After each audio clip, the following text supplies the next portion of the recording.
हमारी टीम पहुंच गई है गोरखपुर महोत्सव में। आप सीधा देख रहे हैं गोरखपुर महोत्सव। हम दिखाएंगे आपको गोरखपुर महोत्सव में जो शानदार जो है आपको खिलौने देख रहे हैं।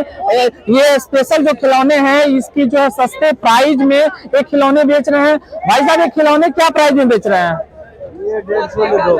ये 150 में 2 जो खिलौने बेच रहे हैं। कितनी सस्ती प्राइस है। यहाँ साड़ियों की जो सेल लगी हुई है आपको जो है 50 रुपए में जो साड़ियां मिल जा रही हैं। 50 रुपए में एक साड़ी, आप सब समझ सकते हैं एक रुमाल नहीं मिल सकता है, वो गोरखपुर में 50 रुपए में एक साड़ी आपको मिल रही है। अगर गोरखपुर आप आना चाहते हैं, गोरखपुर महोत्सव देखना चाहते हैं तो गोरखपुर महोत्सव में आप आइए और ये जो है साड़ी आप देख सकते हैं। और यहाँ देखिए ये भैया है, ये आप कहाँ से आए हुए हैं? पंचमढ़ी से आए हुए हैं। और ये जो भोपाल से आए हुए हैं, ये क्या प्राइस में बेच रहे हैं? 150 रुपए में 2। बताइए 150 रुपए में आपको जो है इतनी बड़ी कोट मिल जा रही है, जो आपको खासकर जो 4000 से 5000 जो है जाएंगे तो मार्केट में आपको मिलेगी, तो आपको मात्र मिल रही है और 75 रुपए का है, तो 75 रुपए में आपको मिल रही है, यानी 150 में 2 मिल रही है। जैसे कि मार्केट तमाम मार्केट है आप, और हम दिखाने की कोशिश करेंगे कि जो है ये जो सेल लगी है, जो साड़ी की सेल लगी है, तो ये साड़ी की सेल सर लगी हुई है। ये क्या रेट की लगी हुई है? 200 में 4। ये 200 में 4 बता रहे हैं। क्या नाम है आपका? कासिम नाम। कहाँ से आए हुए हैं? कानपुर से आए हुए हैं। ये कानपुर से भाई साहब आए हुए हैं। और ये जो साड़ी है भिन्न भिन्न प्रकार की साड़ी है, जो कलर फूल की साड़ियां हैं, और मात्र जो है 50 रुपया की साड़ी है। आप देख सकते हैं कि किस तरह कितनी सस्ती साड़ियां जो है गोरखपुर महोत्सव में मिल रहा है। और तमाम खिलौने हैं, तमाम जो है कपड़े हैं, तमाम शॉल बिक रहे हैं। और यहाँ पे जो तमाम खिलौने और तमाम ये सेल लगे हुए हैं। इसी के साथ एक हमारे साथ और भी लेडी हैं, इनसे सीधा बात करेंगे। बहन जी ये क्या बेच रही हैं आप? सर ये एक्चुअली क्रूसेट का फ्लैग है, जो अभी 26 जनवरी आ रहा है ना, तो मैंने सोचा कि एज सच मैं कुछ कर नहीं रही हूँ घर पे, और ऊपर से मैं जो ग्रेजुएशन होल्डर हूँ इलेक्ट्रिकल से, और डिप्लोमा भी कर रहा है, साथ के साथ ITI भी कर रहा है। आप ग्रेजुएशन होल्डर हैं? हाँ जी। बट अभी एज सच मेरे पास जॉब तो है नहीं, तो लास्ट ईयर तक तो मैंने बहुत प्रयास किया, और पॉइंट 2 नंबर से अगर मैं रह गई तो मैंने इस चीज़ का मलाल नहीं किया, और मैंने सोचा कि कोई बात नहीं, खैर जॉब नहीं लगी तो कोई बात नहीं है, बाकी मैं अपना जो मेरे पास स्किल है उससे थोड़े बहुत कुछ अर्निंग स्टार्ट करते हैं, ताकि इतनी सी जो है आपकी पढ़ाई जो है, ग्रेजुएशन होल्डर है, बीटेक होल्डर, जैसे इंजीनियरिंग आपने भी की है, ठीक है, तो ये सारे जो हुनर आपके अंदर हैं, तो एक भाई के सोच कैसे आपके अंदर आ गई कि हमको कुछ करना चाहिए? एक्चुअली सोच तो वहीं से आती है जहाँ से अगर लैकनेस हो जाती है, वहीं से सोच जो है वो डेवलप हो जाती है, क्योंकि जहाँ पे अभाव है वहीं प्रभाव है, ठीक है। सो अगर अभाव की कमी नहीं है तो प्रभाव नहीं आ पाएगा।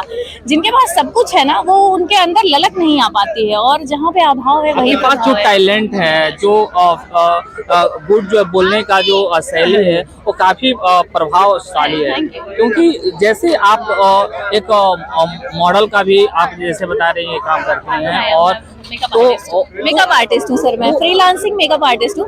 आज यू नो एवरीवन जो भी मुझे इस चैनल पे देख रहा है, अगर ऑल ओवर इंडिया में कोई भी फ्रीलांसिंग मेकअप कराना चाहता है, चाहे थीम मेकअप हो या फिर ट्रेडिशनल मेकअप हो, वो मेरे पेज पे विजिट कर सकता है, अवेयर एंड केयर पे। और एज यू कैन सी 10 घंटे से ज्यादा हो गए मेरे मेकअप को ऐसा का ऐसा ही है, और मैं केवल और केवल 10,000 में, चाहे आप कोई भी इंटरनेशनल ब्रांड्स यूज करा लो, हुडा यूज करा लो, नार्स यूज करा लो, इवन फॉरएवर 52 कोई भी ब्रांड यूज करा लो, केवल और केवल 10,000 में मैं मेकअप कर दूंगी आपको। ये मेकअप का जो आपने जो सीखा है, इसको तैयारी जो की है, कहाँ से की है और क्या इसका जो है? सर एक्चुअली जो मेकअप है, जो एक होता है ना कि कहावत है, डॉक्टर जो है वो पुराना और मास्टर जो है वो नया होना चाहिए। क्यों? क्योंकि डॉक्टर जितना ही पुराना होगा उसके पास उतनी ही नॉलेज ज्यादा होगी और उतना ही वो अच्छा ऑपरेशन कर पाएगा। लेकिन अगर मास्टर नया है ना, तो वो नई नई चीजें सीखेगा और आपको नए नए ज्ञान बता पाएगा। तो वैसे ही कुछ मेकअप भी है, अगर आप अलग अलग मेकअप आर्टिस्ट है, जो भी मेकअप आर्टिस्ट है, जिससे भी आप सीखना चाहते हैं उसे आप सीखते हैं। और मैंने भी मल्टीपल आर्टिस्ट से सीखा, और मैं किसी एक का नाम लेकर किसी किसी का निंदा नहीं करना चाहती हूँ, इसलिए मेरे पास बहुत सारे मल्टीपल सर्टिफिकेट्स भी हैं। तो मैंने मल्टीपल आर्टिस्ट से सीख रखा है। तो जैसे आपने बताया कि हमने जगह का नाम जरूर मैं बता सकती हूँ, मैंने दिल्ली में भी कोर्स करे हैं, और जो मेकअप का हब लुधियाना कहते हैं लोग, मैंने वहाँ पे भी मेकअप कोर्स करा है, और जो मास्टर्स क्लासेस होती हैं वो मैंने बॉम्बे तक भी किया हुआ है। सो बहुत सारे एरिया में मैंने क्लासेस ले रखी है। और एजुकेशन को लेके बात करें तो एजुकेशन में आपने जो डिग्री हासिल की है, क्वालिफिकेशन है, तो इसको लेके जैसे आपकी जॉब अभी लगी कि नहीं लगी, इसको लेके आप क्या कहेंगे? हाँ सर, एक्चुअली क्या है ना कि जो मैं इलेक्ट्रिकल से हूँ, तो सबसे पहले तो वैकेंसी थोड़ी डिले आती है, बट कोई नहीं, अभी योगी और मोदी जी के सरकार में तो अच्छी खासी वैकेंसी आ ही रही है।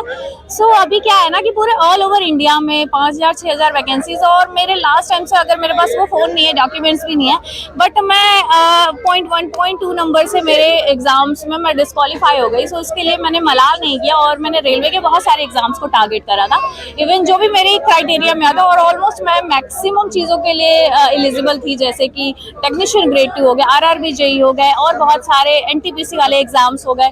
इवन यहाँ तक कि ऐसी बारी आ गई कि ग्रुप D का भी फॉर्म मैंने भर दिया था तो उसके लिए भी मैं एलिजिबल हो गई थी। बट एक होता है ना कि कभी कभी लक साथ नहीं देता है, मैंने मेहनत तो बहुत करी थी। सो इसके नहीं, ये लिए गोरखपुर, जैसे गोरखपुर महोत्सव में एकाएक आपके माइंड में कैसे सेटअप हुआ कि हमें गोरखपुर महोत्सव में जाना चाहिए, हमें छोटी सी बिजनेस तैयार करना चाहिए, हमें लोगों से वॉक थ्रू करनी चाहिए, तो ये सब चीजें कहाँ से आपके अंदर फीलिंग आ रही है? सर एक्चुअली क्या है ना कि जीवन यापन करने के लिए तो थोड़े तो मायने रखते हैं ना रुपए पैसे, क्योंकि अब तो बार्टर सिस्टम रहा नहीं कि आप कुछ दे करके कुछ ले लीजिए। सो हर एक चीज़ पैसे से ही आता है, और अभी एज सच मैं कोई जॉब नहीं कर रही हूँ, तो उसके लिए मैंने सोचा कि ये क्रोशेट बिजनेस से स्टार्ट करते हैं। और यहाँ पे बहुत सारी कस्टमाइज चीज़ें हम बनाते भी हैं और ऑर्डर पे भी लेते हैं। सो अभी इंडिपेंडेंस डे आ रहा है, तो सबको सबसे पहले ही मैं इंडिपेंडेंस डे की हार्दिक बधाइयाँ देती हूँ, और बहुत सारे ये स्टॉल से आप मेरे सामान ले लो, और यहाँ से कुछ तो चीज़ें जीवन यापन में आगे बढ़ ही रहा है। तो मैं आप सब लोग से, जैसे आपका नाम अमृता है, नम्रता, तो नम्रता जी, आप बिलोंग कहाँ से करती हैं, और आपके अपने बारे में कुछ ऐसा बताइए जो है कि क्योंकि आपकी जो स्किल है वो मतलब बहुत ही अच्छा है। Okay, thank you so much पहले इसके लिए। और एक्चुअली मैं बॉर्न जो हूँ वो कुशीनगर से हूँ, बट मेरे फादर जो है वो मेरे यहाँ जो है वो पेट्रियार्की जो है वो कभी बिजनेस नहीं रहा है, और सब लोग जॉब में ही रहे हैं। एंड मेरे फादर अभी जस्ट रेलवे से रिटायर हुए हैं, एंड मेरी सिस्टर ऑल्सो SSC JEE हैं, और जो भी बैकग्राउंड है मेरा, सब लोग रेलवे में हैं, बट मैं ही एक हूँ जो, एक कहावत होता है ना कि अगर आप 0.1 नंबर से भी रह जाए तब भी आप फेल हैं और पढ़ाई नहीं करते हैं। तो अब मैं तो ऐसा जॉब नहीं निकाल पाई, बट मैं बॉर्न कुशीनगर से हूँ, और अभी मैं गोरखपुर में रहती हूँ, और अभी मेरा मन है और मेरी इच्छा है अंदर से कि जैसे आपने कहा कि हमको एक मेकअप का जो है वो स्टूडियो खोलना है, तो इसको लेके आप मतलब किस तरीके का जो है मतलब वो सोचते हैं, किस तरीके का स्टूडियो खोलना चाहते हैं? सर एक्चुअली सबसे पहले तो मैं 2 वेरिएंट्स में स्टूडियो खोलना चाहती हूँ। पहला तो एक फिक्स प्राइस रीजनेबल, जो कोई भी मतलब छोटा अगर जिसका बजट है वो भी मेकअप करा सके, और सबसे पहले स्किल डेवलप कर सके, क्योंकि हर बार हर लोग मेकअप नहीं करा के आ पाते हैं, नहीं आ जाते हैं।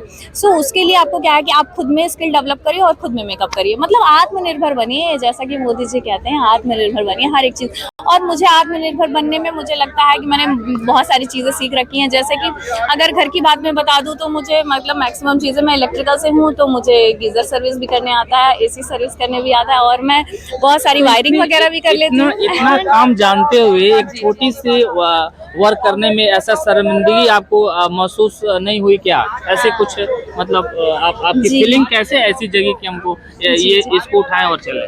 जी, अरे वो एक कहावत है पुराने जमाने में कि जिसने किया शर्म उसके फूटे करम, तो मुझे अपने कर्म को तो नहीं फोड़ना था एज सच, और शर्म की तो बात वही खत्म हो जाती है जहाँ से अभाव आ जाता है, क्योंकि शर्म जो है अगर आप करेंगे तो शायद आप भूखे भी सो सकते हैं 1 दिन 2 दिन, या हो सकता है पता नहीं कितने दिन आपको भूखे सोना पड़े अगर आपने शर्म किया तो। इसलिए मैं कहती हूँ पूरे आवाम से कि अगर किसी के पास छोटी सी भी स्किल है और वो अपनी स्किल को बेचना चाहता है, सिखाना चाहता है, तो पूरी दुनिया भरी पड़ी है सीखने के लिए, खरीदने के लिए। तो आप सब लोग निकलो, अपने शर्म को त्यागो और मेरी तरह कुछ इनिशिएट करो और आगे बढ़ो।